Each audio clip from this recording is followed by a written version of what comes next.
আবু সাইদকে হত্যার কথা বলে সেখানে একটা ভিডিও দেখালো। হ্যাঁ, খুব স্বাভাবিক, এটা মানুষের সেন্টিমেন্টে লেগেছে যে তাকে পুলিশ গুলি করে মেরেছে। এখানে আমার প্রশ্নটা হচ্ছে, তাকে যদি পুলিশ গুলি করে থাকে, তো গুলি খাওয়া একটা লোক এরা টেনে নিয়ে গেল, এখানে কিন্তু কোনো রক্তের চিহ্ন দেখা যায়নি। দ্বিতীয় কথা হচ্ছে যে তার সঙ্গী সাথীরা যে তাকে টেনে নিয়ে গেল, কোথায় নিয়ে গেল? যার গুলি লাগবে তাকে তো সাথে সাথে হাসপাতালে নেওয়ার কথা। হাসপাতালে নেবে, অপারেশন করে, বুলেট বের করে তাকে বাঁচাবার চেষ্টা করবে। আবু সাইদকে কিন্তু হাসপাতালে নেয় নাই, নিয়েছিল প্রায় 4-5 ঘন্টা পরে। 4-5 ঘন্টা পরে হাসপাতালে নেওয়ার পর ডাক্তাররা যখন চিকিৎসা করে তখন সে মৃত্যুবরণ করে।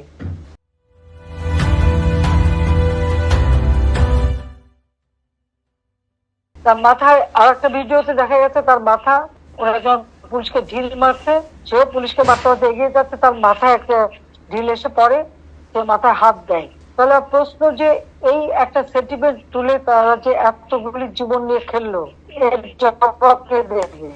আমরা যে জুডিশিয়াল কমিটি করে দিলাম এই হত্যা তদন্ত করতে, আজকে এটা বলতে হবে, জবাব যে কেন সেই জুডিশিয়াল থেকে সে তদন্ত করতে দেয় নাই।